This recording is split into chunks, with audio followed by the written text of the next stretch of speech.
স্বাগত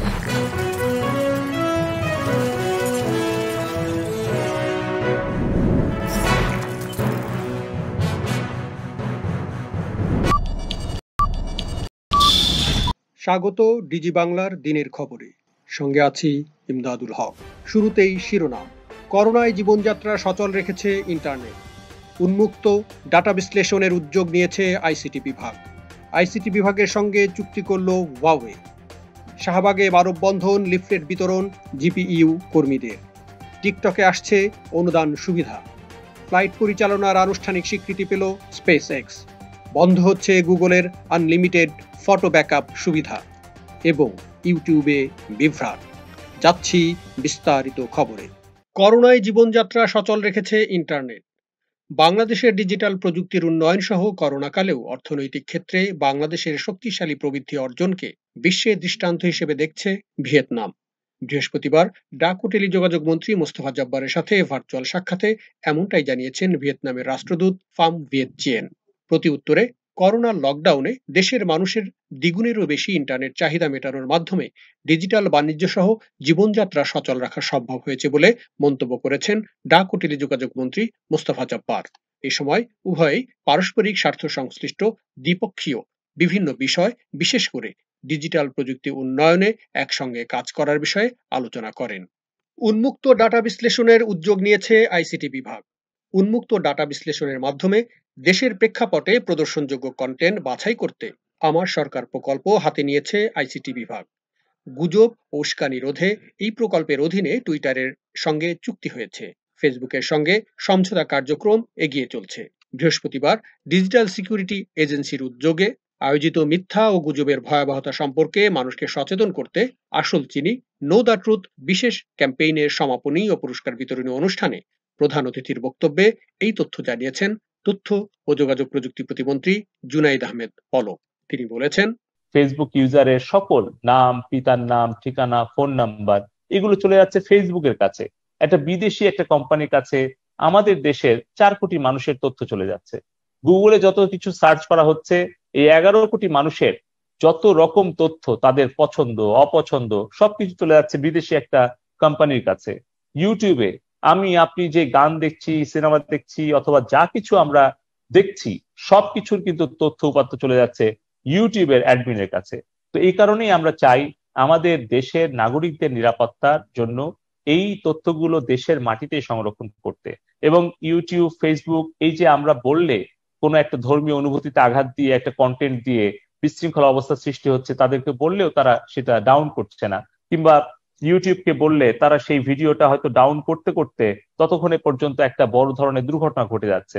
সেই কারণে আমরা তাদেরকে জোর দাবি জানাচ্ছি যে তারা যেন বাংলাদেশের মাটিতে তাদের অফিস স্থাপন করে এবং তারা যাতে এখানে সার্ভার স্থাপন করে, ডেটা সেন্টার স্থাপন করে, যাতে করে আমরা আমাদের তথ্যগুলো দেশের মাটিতে রাখতে পারি। ভার্চুয়াল বৈঠকের জন্য ইতোমধ্যেই আসর নামে একটি প্ল্যাটফর্ম তৈরি করা হয়েছে জানিয়ে প্রতিমন্ত্রী আরো বলেন, আমরা আমাদের নিজস্ব সোশ্যাল মিডিয়া প্ল্যাটফর্ম, ফেসবুকের মতো বাংলাদেশের নিজস্ব একটা প্ল্যাটফর্ম করতে চাই। বাংলাদেশের নিজস্ব সার্চ ইঞ্জিন যেরকম পিপিলিকা আছে সেটাকে আরো সুসংহত করতে চাই। বাংলাদেশের কমিউনিকেশন অ্যাপ হোয়াটসঅ্যাপের মতো আমরা নিজেরা করতে চাই। আজকে আমরা যেরকম জুমে মিটিং করছি, ইতিমধ্যে আমাদের বাংলাদেশ কম্পিউটার কাউন্সিল আসর নামে একটা প্ল্যাটফর্ম ডেভেলপ করেছে, সেটা আমরা টেস্টও করেছি। আমাদের সিনিয়র সচিব মহোদয় এনএম জিয়াউল আলম এবং আমাদের ইডি মহোদয় এবং আমাদের টেকনিক্যাল টিম যারা এলআইসিটির আছে তারা তৈরি করেছে। আমরা টেস্টিং মিটিংও করেছি। আমরা আশা করছি অল্প কিছুদিনের মধ্যে সেটা আমরা জনগণের ব্যবহারের জন্য উন্মুক্ত করে দিতে পারবো। হাসান বেনাউল ইসলামের সঞ্চালনায় অনুষ্ঠানে জানানো হয়, এই ক্যাম্পেইনের অধীনে 50 লাখ মানুষের কাছে পৌঁছানো হয়েছে। সংশ্লিষ্ট হয়েছে 12 লাখ ফেসবুক ব্যবহারকারী। কন্টেন্ট তৈরি হয়েছে 10,000। অনুষ্ঠানে স্বাগত বক্তব্য দেন এলআইসিটি উপদেষ্টা সামি আহমেদ। সচেতনতা কার্যক্রম অংশীজনদের মধ্যে উই সভাপতি নাসিমা আক্তার নিশা, স্পাইরিং বাংলাদেশ প্রতিষ্ঠাতা ইমরান ফাহাদ, আমরাই ডিজিটাল বাংলাদেশের সভাপতি লিয়াকত হোসাইন, বাংলাদেশ ইনোভেশন ফোরামের প্রতিষ্ঠাতা আরিফুল হাসান অপু, বাক্য মহাসচিব তৌহিদ হোসেন, বেসিস সভাপতি সৈয়দ আল মাসকবির, দুর্বারের অ্যাম্বাসেডর জিয়াউর রহমান, গুজবে নিহত বাড্ডার রেনুর ভাগ্নে সৈয়দ নাসির উদ্দিন টিটু এ সময় বক্তব্য রাখেন। অনুষ্ঠানে বিশেষ অতিথির বক্তব্যে বাংলাদেশ কম্পিউটার কাউন্সিলের নির্বাহী পরিচালক পার্থপ্রতিম দেব বলেছেন, সত্য মিথ্যার মধ্যে পার্থক্য না করে চলাটাই আত্মহত্যার শামিল। যে আমরা আসলে এই জাজমেন্টাল যে এই অ্যাবিলিটিটা মানে কেন যেন আমরা এখন বিসর্জন দিতে চলেছি, এটা অনেকটা আত্মহত্যার শামিল। এই আত্মহননের সংস্কৃতি থেকে আমরা যেন নিজেকে বিযুক্ত করতে পারি, আমরা যেন একটা আমরা যে মানুষ সর্বশ্রেষ্ঠ জীব এটা প্রমাণ করার জন্য এই প্ল্যাটফর্ম একটা বিরাট ভূমিকা রাখবে। আইসিটি বিভাগের জ্যেষ্ঠ সচিব এনএম জিয়াউল আলম জানান, দেশ জুড়েই এই সচেতনতা কার্যক্রম চলছে। জগতের জন্য একটা আলাদা এথিক্যাল স্ট্যান্ডার্ড আমরা হয়তো তৈরি করতে পারি। এই ফোরাম থেকে যদি আমরা এই ধরনের একটা সকলের জন্য একটা এথিক্যাল স্ট্যান্ডার্ড তৈরি করতে পারি এবং সেটা যদি আমরা স্ট্রিক্টলি মেনটেন করতে পারি, মানার জন্য যে ইনস্ট্রুমেন্ট গুলো আছে সেগুলো ব্যবহার করতে পারি, তাইলে আগামীতে হয়তো আমরা অনেকটা নিরাপদ থাকবো। গুজব মুক্ত বাংলাদেশ গড়তে অনলাইনে মিস ইনফরমেশন ও ডিসইনফরমেশনের বিরুদ্ধে যুদ্ধ ঘোষণা করা হয়েছে বলে জানান অনুষ্ঠানের সভাপতি, ডিজিটাল নিরাপত্তা এজেন্সির মহাপরিচালক মোহাম্মদ রেজাউল করিম। অভিনন্দন জানাচ্ছি যারা পুরস্কার পেল, যে এর পুরস্কার পাওয়াটাই বড় কথা না, এটা হলো একটা বড় একটা স্বীকৃতি। তবে তাদের এটা কন্টিনিউ করতে হবে যে বিষয়টি নিয়ে গুজবের বিরুদ্ধে আমাদের এই ইনিশিয়েটিভ, সেটার বিরুদ্ধে যুদ্ধ করতে হবে তাদের।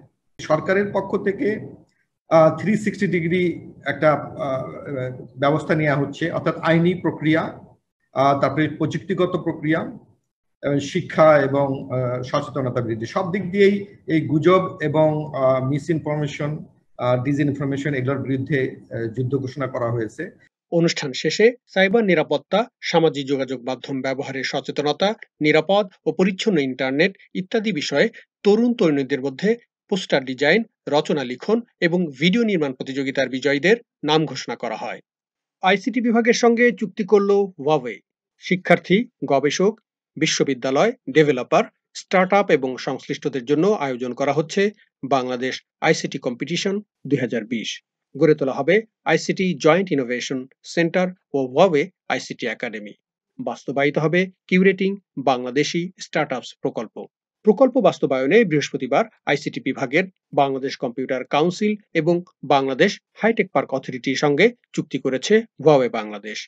রাজধানীর আগারগাঁয়ে অবস্থিত বিসিসি মিলনায়তনে অনুষ্ঠানে চুক্তিতে সই করেন ওয়াওয়ে টেকনোলজিস বাংলাদেশের এন্টারপ্রাইজ বিজনেস বিভাগের প্রেসিডেন্ট পিটার এবং বাংলাদেশ কম্পিউটার কাউন্সিলের প্রশিক্ষণ বিভাগের পরিচালক মোহাম্মদ এনামুল কবির ও হাইটেক পার্ক কর্তৃপক্ষের অর্থায়ন ও প্রশাসন বিভাগের পরিচালক শফিকুল ইসলাম। চুক্তি অনুযায়ী উদ্বোধনের দিন থেকে পরবর্তী অন্তত 3 বছরের জন্য নিজ নিজ প্রকল্প ব্যবস্থাপনার দায়িত্বে থাকবে প্রতিষ্ঠানগুলো। অনুষ্ঠানে প্রধান অতিথি ছিলেন আইসিটি প্রতিমন্ত্রী Junaid Ahmed Palak. We are establishing 28 high-tech parks. We are establishing 64 Sheikh Kamal IT Training and Incubation Centers.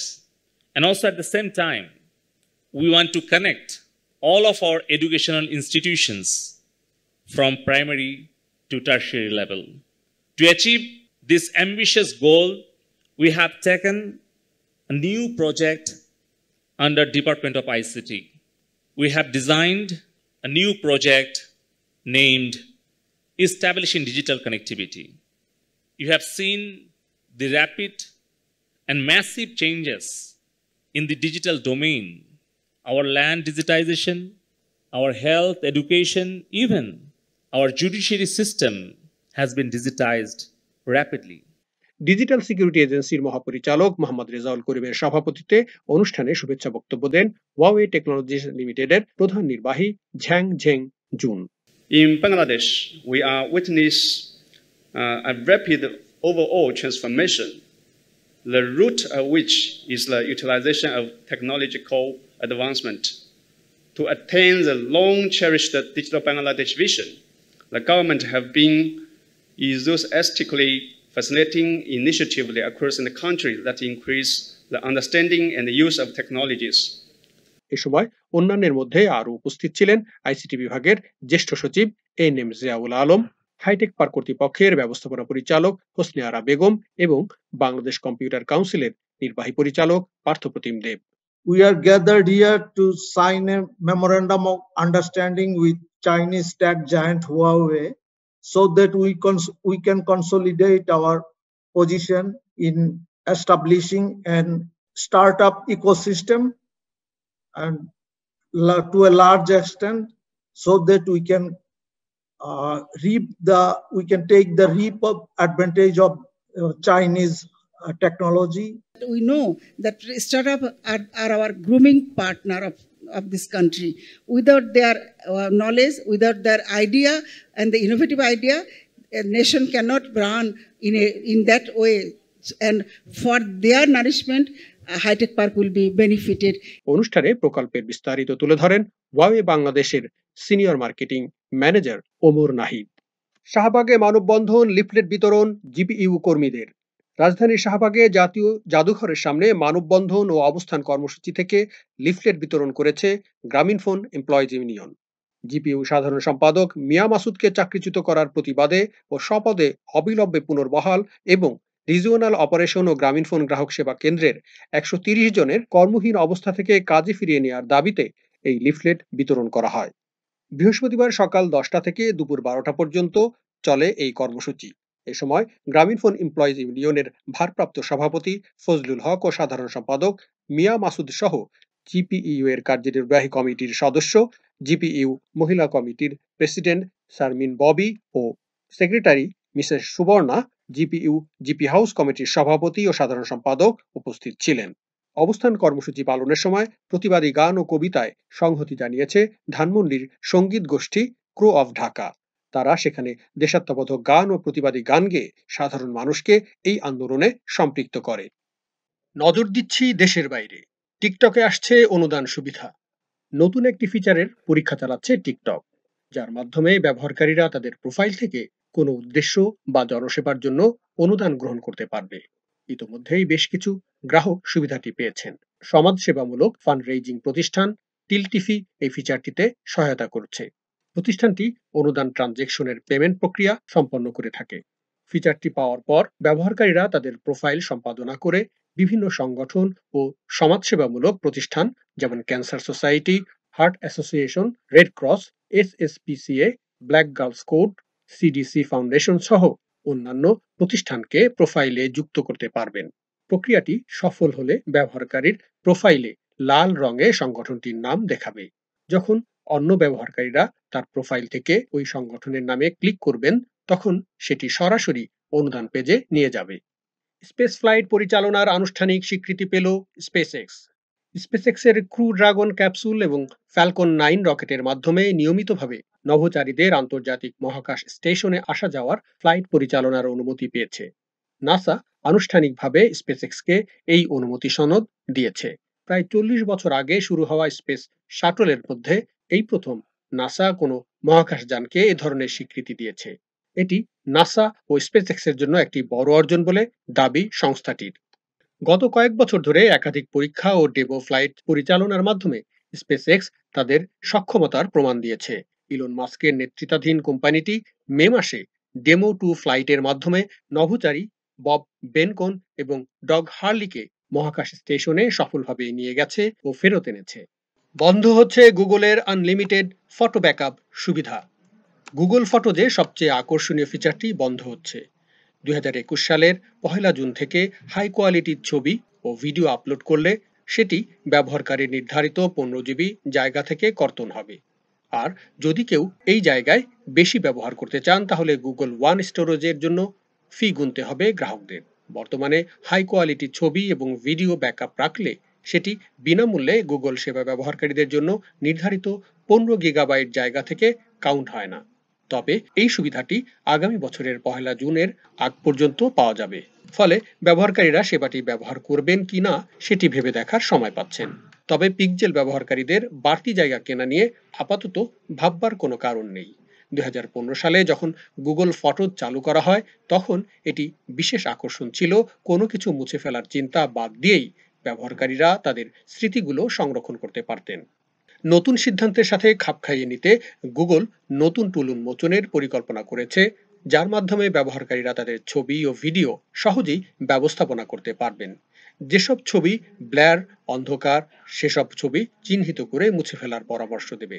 যারা গুগল ওয়ান অর্থাৎ গুগলের বাড়তি মেমোরি সুবিধা উপভোগ করতে চান, তারা মাসে $2 100 GB স্টোরেজ ব্যবহার করতে পারবেন।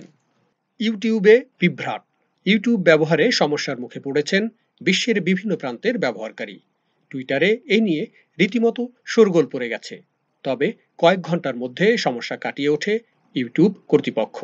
দ্য ভার্জ জানায়, বৃহস্পতিবার সকালে ইউটিউবে এ বিভ্রাট তৈরি হয়। ব্যবহারকারীরা ভিডিও অ্যাক্সেস পাচ্ছিলেন না। সঙ্গে সঙ্গে টুইটে এই সমস্যার কথা তুলে ধরেন অনেকে। তবে কয়েক ঘন্টার মধ্যে মিটে যায় সমস্যা। ফের স্বাভাবিক ছন্দে ফেরে ইউটিউব। ইউটিউবের পক্ষ থেকে এক টুইটে বলা হয়, আমরা ফিরেছি, এই সমস্যার জন্য দুঃখিত। সব ডিভাইস থেকেই আগের মতো ইউটিউব দেখা যাবে। আর সমস্যাকালীন সময়ে ব্যবহারকারীরা ধৈর্য রাখায় ধন্যবাদ জানিয়েছে ইউটিউব কর্তৃপক্ষ। প্রিয় দর্শক, আজ এ পর্যন্তই। ডিজিটাল জীবনধারায় নিরাপদে ভালো কাটুক সবার জীবন। প্রযুক্তির সঙ্গে আপডেটেড থাকতে যুক্ত থাকুন ডিজি বাংলায়।